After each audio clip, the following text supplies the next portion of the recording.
In this lecture, we will discuss when a second degree equation represent a conic. So, first of all, this is our general equation of second degree equation. और हमें ये बताना है कि ये conic section को represent करती है. तो इसके लिए मैंने क्या लिया, देखो एक्सिस है जो, क्योंकि सबसे पहले मैं अब क्या करूंगी, मुझे प्रोडक्ट टर्म को हटाना पड़ेगा. प्रोडक्ट टर्म यहाँ पे क्या है, एक्स वाई. और देखो मैंने तुम्हारे को लास्ट लेक्चर्स में प्रोडक्ट टर्म को हटाने का तरीका बताया है. प्रोडक्ट टर्म के लिए हम क्या करते हैं कि हम ये चेक करते हैं कि ए, एच और बी की वैल्यू कितनी है. tan 2 theta is equal to 2h over a minus B लेते हैं. फिर यहां से cos थीटा और sin थीटा की वैल्यू निकाल लेंगे. एंगल अक्यूट एंगल होना चाहिए. एंगल जो है वो हम लेंगे -π/4 से +π/4 के बीच का एंगल हम लेंगे थीटा. थीटा इससे बड़ा वैल्यू नहीं होनी चाहिए. तो उसके अकॉर्डिंग फिर हम x कोऑर्डिनेट को रिप्लेस करेंगे x dash cos theta minus y dash sin theta से, और y को रिप्लेस करेंगे x dash sin theta plus y dash cos theta से. जब हम इस इक्वेशन के अंदर ये दो वैल्यूज पुट कर देंगे और जो कि थीटा हमने इस वैल्यू से लिया है, तो हमारे पास प्रोडक्ट टर्म हट जाएगी और जो नई वैल्यू आएगी, नई इक्वेशन आएगी, उसमें कुछ कांस्टेंट्स होंगे. कांस्टेंट जो भी होंगे, अब हमने उन कांस्टेंट्स को नाम दे दिया कैपिटल ए. स्मॉल ए की बजाय अब हमने क्वेश्चन को शिफ्ट कर दिया कैपिटल ए में. तो कुछ हमारे पास इक्वेशन इस तरीके की बच जाएगी, ax² plus by² plus 2gx plus 2fy plus c is equal to 0. अब देखो इसके बाद हमने जो एक केस किया शिफ्टिंग द ओरिजिन, फिर हमने किया रोटेशन ऑफ एक्सिस, इसके बाद हमने किया invariant of second degree equation. तो इनवेरिएंट्स कौन कौन सी टर्म्स रहती हैं, एक तो हमने करा ट्रेस, एक हमने किया डिस्क्रिमिनेंट. तो देखो अब मुझे पता है कि जब मैंने रोटेशन ऑफ एक्सिस की है तो मेरे पास जो ट्रेस है, ट्रेस क्या है a प्लस बी, और वो किसके इक्वल होगा, ऑब्वियसली वो किसके इक्वल आएगा, कैपिटल A प्लस बी के इक्वल आएगा, क्योंकि मैं कर चुकी हूं कि trace remains invariant under rotation of axis. इसी तरीके से जो डिस्क्रिमिनेंट है, मेरा डिस्क्रिमिनेंट क्या हो जाता है, A B minus H square होता है ओल्ड के हिसाब से, पर न्यू के हिसाब से मेरा डिस्क्रिमिनेंट क्या हो जाता है अब, कैपिटल ए बी. क्यों, क्योंकि एच की वैल्यू तो 0 हो गई इस बार. तो यहाँ पे अब देखो यहाँ पे एच है ही नहीं, तो ये किसके इक्वल आएगा, discriminant will be equal to capital A B. तो इससे अब मेरे पास, अब देखो मुझे काम करना थोड़ा सा इजी हो गया. तो मेरे पास अब दो केसेस अराइज होंगे. फर्स्ट केस में क्या लेके चलती हूँ कि अगर h² is equal to A B हो जाता है, अगर h² is equal to A B हो जाता है, तो इसका मतलब हो गया कि ये वाली वैल्यू 0 हो गई. अगर ये 0 हो गई तो यानी कि a into B is equal to 0 हो गया. और इसका मतलब क्या हुआ कि आइदर a और b इज इक्वल टू 0. तो दोनों में से कम एक 0 जरूर है. कम से कम क्या, एक वैल्यू 0 जरूर है.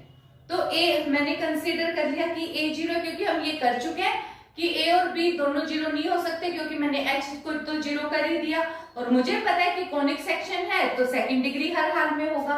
तो सेकंड डिग्री है तो h क्योंकि 0 हो गया, तो a और b में से कम एक वैल्यू नॉन 0 जरूर आएगी. तो मैंने सपोज कर लिया कि a इक्वल टू 0 है. ऐसे ही मैं b के लिए भी कर सकती थी, तो पर मैंने लिख लिया a इक्वल टू 0 है. अगर a 0 है तो मेरे पास अब ये इक्वेशन किस तरीके से रिड्यूस हो गई, by² plus 2gx plus 2fy plus c.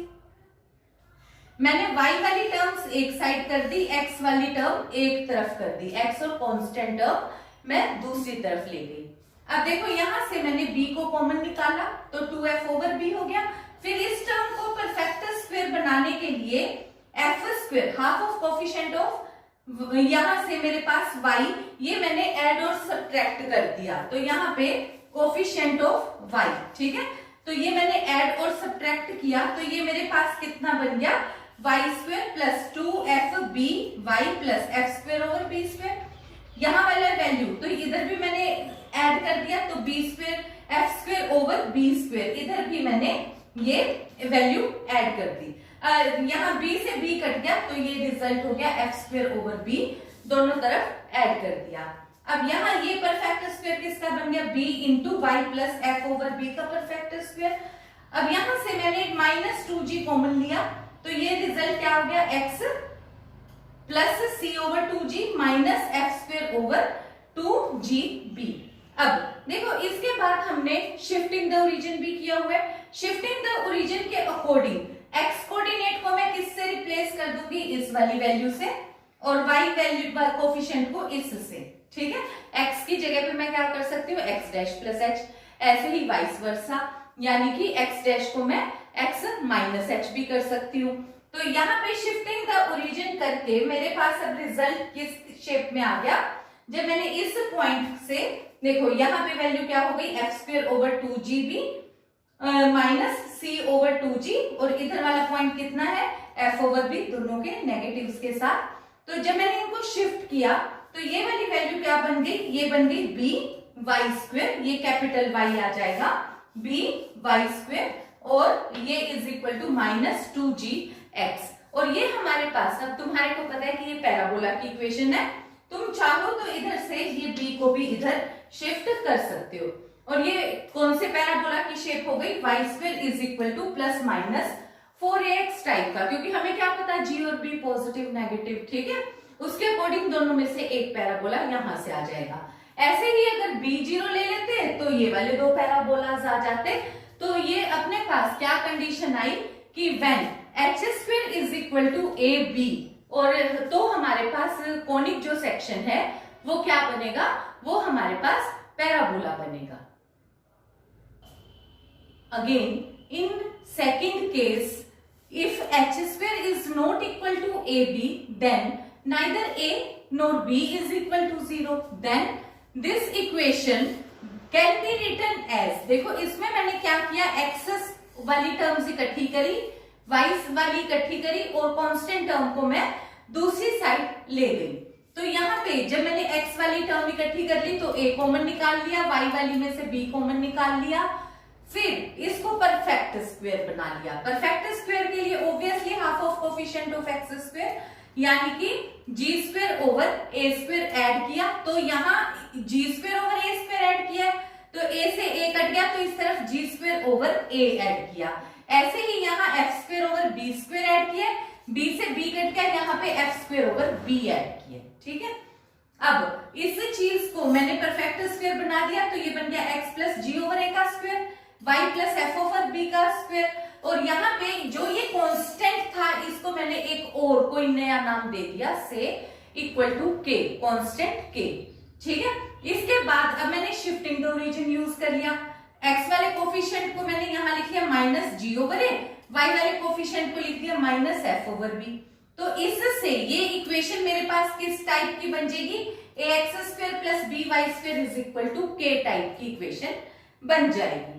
अब जब ये k टाइप की बन गई तो मैंने यहाँ पे इसको k से डिवाइड करा और a को मैं थर्ड पोजीशन पे ले गई इस तरीके से।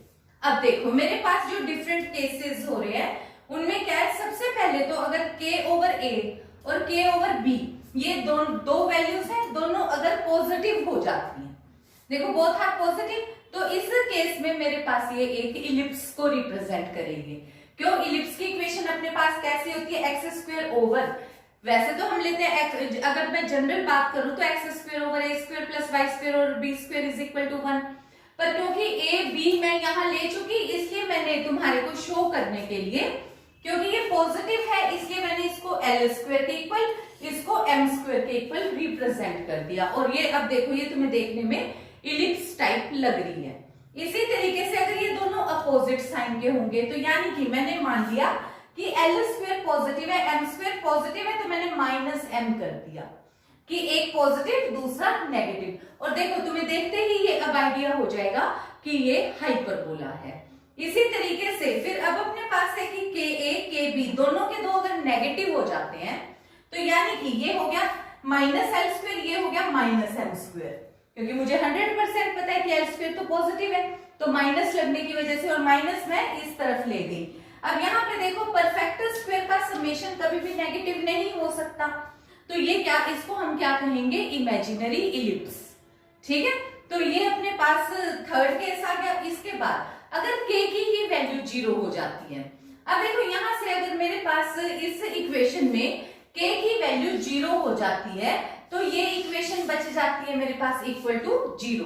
तो इस केस में मेरे पास आएगा pair of two straight lines.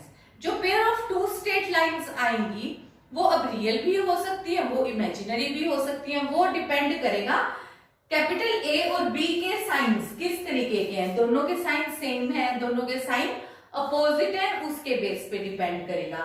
एक इसके अलावा हमारे पास जैसे हमने करा कि कोनिक सेक्शन में पैराबोला होता है, इलिप्स होता है, हाइपरबोला होता है। हाइपरबोला में हम इलिप्स में हमने दो कर दिए कि एक तो रियल इलिप्स एक इमेजिनरी इलिप्स। ऐसे ही हाइपरबोला में एक हमारे पास रेक्टेंगुलर हाइपरबोला होता है।